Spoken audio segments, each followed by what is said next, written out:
Topic ہے آج کا بہت ہی اچھا.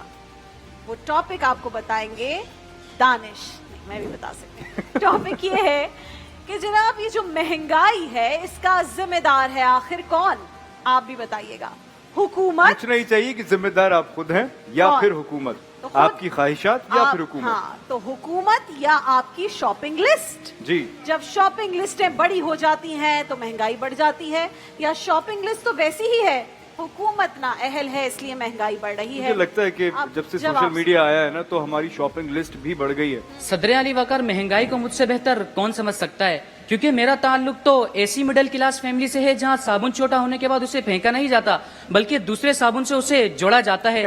ٹوتھ برش خراب ہونے کے بعد اس کو ناڑا ڈالنی بنایا جاتا ہے. ابھی کل ہی کی باتیں, میں ٹرین میں سفر کر رہا تھا, سامنے والی سیٹ پر دو لڑکیاں بیٹھی اپنے ہونے والے شوہر کے بارے میں بڑے مہنگے خواب دیکھنے لگی. ایک کہہ رہی تھی بہن میں تو اسی سے شادی کروں گی جس کی تنخواہ کم از کم 2 لاکھ روپے ہو. دوسری نے پوچھا اگر 2 لاکھ والا نہ ملا تو, کہنے لگی پھر 1 لاکھ والے پر گزارا کر لوں گی. دوسری نے پھر پوچھا اگر 1 لاکھ والا بھی نہ ملا تو, کہنے لگی پھر 70,000 والا تو ہونا ہی چاہیے. صدر علی وقار, ابھی بات یہاں تک پہنچی ہی تھی کہ اوپر والی برتھ پر لیٹا ایک شخص ہڑبڑا کر اٹھا اور بولا باجی جب گرتے گرتے بات 35,000 تک پہنچ جائے تو مجھے جگا دیجیے گا.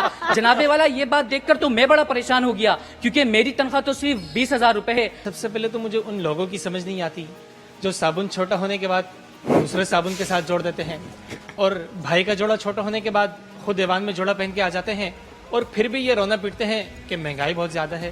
بھائی اتنی بھی ناشکری نہیں ہوتی, اتنا تو شکر کر لو کہ خدا نے تمہیں نعمت کی قدردانی سے نوازا ہے.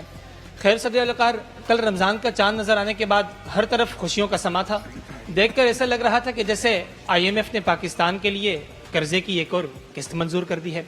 اماں جان بڑے پرجوش انداز میں مجھے کہنے لگی کہ بیٹا رمضان آ گیا ہے, چلو شاپنگ کرنے چلتے ہیں, اور ساتھ میں کاپی اور پین بھی لے آنا تاکہ لسٹ بنائی جا سکے. میں لسٹ بنانا شروع کی اور اماں جان سے پوچھا کہ بتائیں سب سے پہلے کیا لینا ہے. اماں جان نے پہلے ایک دفعہ میری طرف دیکھا اور پھر کہنے لگی کہ بیٹا سب سے پہلے قرضہ لینا ہے. جی ہاں جناب والا, ابھی کل ہی کی بات ہے, میرے ایک دوست علی حسن مجھے کہنے لگا کہ یار رمضان آتے ہی شیطان قید ہو جاتا ہے, لیکن ہر چیز کی قیمتیں آزاد ہو جاتی ہیں. پتہ نہیں حکومت روزہ رکھ کر سو رہی ہوتی ہے یا کیا کر رہی ہوتی ہے. میں نے کہا حکومت نہیں سو رہی ہوتی, تم معاشیات کے گھنٹے میں سو رہے تھے. اگر تم جاگ رہے ہوتے تو تمہیں پتہ ہوتا جب کسی چیز کی ڈیمانڈ بڑھ جاتی ہے تو پھر قیمت بھی بڑھ جاتی ہے. السلام علیکم. صدر علی وقار, اب سے کچھ دیر بعد آپ ریل لائف کے لیے سنجیدہ سی تقریریں سنیں گے. ذمہ داریاں, سکون, گہرائی, لیکن اس سے پہلے تھوڑا سا ہلکا ہو جاتے ہیں کیونکہ بھائی میں تو ریل لائف کے حق میں ہوں. جی ہاں, وہی ریل لائف جس کو سب لوگ کرٹیسائز تو کرتے ہیں لیکن ڈیٹا پیکیج کرواتے وقت ہزاروں روپے خرچ بھی کرتے ہیں. لوگ کہتے ہیں ریل لائف فیک ہے, میں نہیں مانتی کیونکہ فیک چیزیں اتنی محنت نہیں کرواتی. ایک 30 سیکنڈ کے ریل کے لیے 27 ری ٹیکس لیے جاتے ہیں. اتنی کنسسٹنسی تو کوئی ایگزامز میں بھی نہ دکھائے. صدر علی وقار, لوگ ہمیں کہتے ہیں فلٹرز یوز کرتے ہو. جی ہاں, بالکل کرتے ہیں. دانش بھائی آپ ہی بتائیے, اگر ڈارک سرکلز ورثے میں مل گئے ہوں تو تھوڑی سی برائٹنیس ایڈجسٹ کر لینا کوئی گناہ تو نہیں. اور لوگ یہ کیوں بھول جاتے ہیں کہ ریل لائف نے چھوٹے شہروں کو بھی سپر سٹار بنا دیا ہے. اب اگر ٹیلنٹ کو رشتہ داروں کے تعریف کا انتظار نہیں کرنا پڑتا تو اس میں کچھ غلط تو نہیں. سنا ہے آج بھی کچھ لوگ ریل لائف میں جینے آئے ہیں, لیکن بیچارے لوگ آج تو یہاں کچھ ایڈٹ بھی نہیں ہو سکتا. پیش کردہ قرارداد ریل لائف یا ریئل لائف. قرارداد کے پہلے حصے ریل لائف سے مراد وہ زندگی جو جھوٹی, بناوٹی اور سراسر دکھاوا ہے, اور ریئل لائف سے مراد وہ حقیقت ہے کہ جس کو تسلیم کرنے میں ہی آپ کی بھلائی ہے, کیونکہ آپ کے لیے نہ تو کوئی سالار سکندر آئے گا اور نہ کوئی جہان سکندر. تو میں اپنے دل کا خیال رکھتے ہوئے اس قرارداد میں ریئل لائف کی بھرپور حمایت کرتی ہوں. علی وقار, سب سے پہلے تو میں اپنے حسین مخالفین, حسین اس لیے کہہ رہی ہوں کیونکہ انہوں نے اپنا نو فلٹر والا رسک جو لیا ہے, ان کو بھرپور داد دینا چاہوں گی کہ وہ اپنی ریکارڈڈ دنیا سے نکل کر آج لائیو شو میں آئے ہیں جہاں تو کچھ ریٹیک بھی نہیں ہو سکتا. علی وقار, اگر ریل لائف اتنی ہی اچھی ہوتی تو اس کو استعمال کرنے والا زیادہ خوش, زیادہ صحت مند اور زیادہ پرسکون ہوتا. لیکن اب لوگ پہاڑوں میں سکون کے لیے نہیں بلکہ तुम चले आओ पहाड़ों वाली कसम की रील मनाने जाते हैं। आलिफ का इन्होंने कहा कि हमारे जज्बात का जनाजा निकल गया, लेकिन royal society for food health के मुताबिक तो 70% नौजवानों को लगता है कि उनकी ज़िंदगी दूसरों के मुकाबले में नाकाम है। मतलब ये रियल लाइफ में दूसरों की खुशियों से जलते हैं, जबकि हम रियल लाइफ में छोटी छोटी खुशियाँ जैसे कि लोड शेडिंग के बाद बिजली के आ जाने का जश्न मनाते हैं। आलिफ का इन्होंने कहा कि हम वफा इसलिए ढूंढते रहते हैं, लेकिन जब इनका दिल टूटता है तो वो भी अपने ना हुए दिल भी गया हाथों से इनको तसल्ली तो दे सकता है, लेकिन असल में इनकी आस अपनी अम्मी से ही लगी होती है जो इनके लिए रिश्ता ढूंढे। आलिफ का मुझे लगा था शायद ये लोग कहें कि रियल लाइफ हमें एक तरह से कनेक्ट करती है, लेकिन ये तो अपना होमवर्क भी करके नहीं आए। आलिफ अकर, रियल लाइफ एक ऐसी दुनिया है जहाँ इंसान की कीमत उसके किरदार से नहीं बल्कि उसकी प्रोफाइल के ब्लू टिक से लगाई जाती है। आगे बढ़ते हैं। रट्टाफिकेशन वालों की मिसालें मेरे पास बहुत हैं, जैसे कि कुछ नामवर शख्सियात भी ले लें। जलसे से पहले कितनी ही तकरीर याद करवा दी जाए, नतीजा वही आता है, जब ज़्यादा बारिश आता है तो ज़्यादा पानी आता है। वैसे मेरे पास रट्टाफिकेशन वालों की बहुत सी मिसालें हैं, चाहूँ तो मैं बहुत सी दलाइल भी दे सकती हूँ, वक्त इजाज़त नहीं देता और फ़िलहाल मेरा इरादा नहीं है। क्यों, कुछ याद आया दानिश भाई?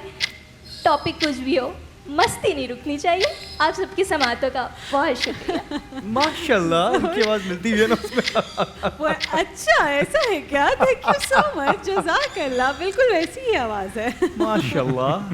लफ्ज़ तालीम जिसका मतलब है जानना, मालूम होना और ज़रूरी यानी लाजिम, लिहाजा इस करारदाद का मफ़हूम कुल्ली कुछ यूँ तय पाया कि समझ कर पढ़ना रट्टा लगाने से बेहतर है। जनाबे वाला, रट्टा मजबूरी है, समझकर पढ़ना ज़रूरी है। रट्टा जहन में ठूसा जाता है, जबकि समझकर पढ़ना अक्लो शऊर के दर वाह करता है। जनाबे वाला, रट्टा एक ऐसी मजलूम मश्क है जो इम्तिहान से एक रात पहले ज़िंदा होती है और इम्तिहान ख़त्म होते ही वफ़ात पा जाती है। अब मेरी मंतकी दलील कि तालीम हमें सिर्फ किताबी बातें नहीं सिखाती बल्कि जीना सिखाती है, बोलना सिखाती है, सवाल कैसे करना है ये सिखाती है। और रट्टा लगाने से इंसान सब कुछ याद कर तो लेता है, सिवाय उसके कि वो याद क्या कर रहा है। जनाबे वाला, OECD की हालिया रिपोर्ट में ये बात वाज़ेह दर्ज है कि क्रिटिकल थिंकर्स दुनिया में ज़्यादा कामयाब हैं। अब मुखालिफ समझ वाले सोच रहे होंगे कि OECD होती ही क्या है। जनाबे वाला, कराची पहले दारुल हुकूमत था, फिर अल हुकूमत इस्लामाबाद चली गई और कराची में दार ही दार रह गई। कराची के फड्डों में एक नए फड्डे का इजाफा हुआ है। बाहर निकलते वक्त ये पता ही नहीं चलता कि घर पहले आएगा या फिर ई चालान। सदर आली वकार, कराची के मौसम का मिजाज और ट्रैफिक का रिवाज इस कदर तब्दीली के ख्वाहिशमंद है कि बर्फ़ कहीं भी पड़े सर्दी कराची में पड़ जाती है और धरना कहीं भी हो सड़कें यहाँ खुद ब खुद बंद हो जाती हैं। कहानी आज की नहीं, कराची का पहला शगाफ तो उस लम्हे पड़ा था जब रोशनियों के शहर में चिराग तो जल रहे थे, मगर उनकी लौ के नीचे फैसले अंधेरों में लिखे जा रहे थे। और रोशनियों के शहर में असल अंधेरा किसी सड़क के खड्डे से नहीं, नियतों के खड्डों से फैला है। यहाँ खड्डे और फड्डे आपस में बराह रास्त मुतनासिब हैं। सड़कों के खड्डे यानी सड़कों पे फड्डे, निज़ाम में खड्डे यानी शहर में फड्डे। और सच पूछिए तो कराची के हर फड्डे का आगाज़ किसी न किसी खड्डे से ही होता है, क्योंकि यहाँ ट्रैफिक से ज़्यादा मुस्तकिल अगर कोई चीज़ है तो वो है खड्डा। खड्डा भी ऐसा कि सिर्फ गाड़ी नहीं, आपके गुर्दे हिल जाएं। मौजू में मौजूद लफ्ज़ सड़क से मुराद वो रास्ता जो आपको वक्त पर मंजिल तक पहुंचा दे। बस शर्त यह है कि वो सड़क कराची की नहीं होनी चाहिए, क्योंकि अच्छी सड़क और कराची का आपस में बस इतना ही ताल्लुक़ है जितना हमारी क्रिकेट टीम का जीतने से। लफ्ज़ खड्डा ज़मीन की गहराई नहीं बल्कि ये वो खला है जो गफलतों का नतीजा है। लफ्ज़ कराची यानी वो शहर जो मुल्की मईशत में रीढ़ की हड्डी का किरदार अदा करता है। और गौर कीजिए जनाबे वाला, रीढ़ की हड्डी को अगर मुसलसल नज़रअंदाज किया जाए तो जिस्म सीधा कैसे खड़ा होगा। पाकिस्तान का तालीमी निज़ाम मादरी ज़बान में होना चाहिए की भरपूर हिमायत करता हूँ, क्योंकि पाकिस्तान मेरा प्यारा वतन। तालीम से मुराद इल्म मुंतकिल करने का ज़रिया, मादरी ज़बान से मुराद माँ की गोद में सीखे जाने वाली ज़बान। यहाँ पर तालीम का असल मकसद इल्म मुंतकिल करना होना चाहिए, ज़बान सिखाना नहीं। बदकिस्मती से हमने ज़बान को इल्म की मेराज समझ लिया है। ज़रा सोचिए, जो बच्चा घर में उर्दू, पंजाबी, सिंधी, बलोची या पश्तो बोलता हो, जब वो स्कूल में पहले दिन कदम रखता है तो उसका सामना एक ऐसी ज़बान से होता है जो उसके लिए अजनबी होती है। नतीजा क्या निकलता है? नतीजा ये निकलता है कि वो तकलीफ को छोड़कर रट्टा लगाने पर मजबूर हो जाता है।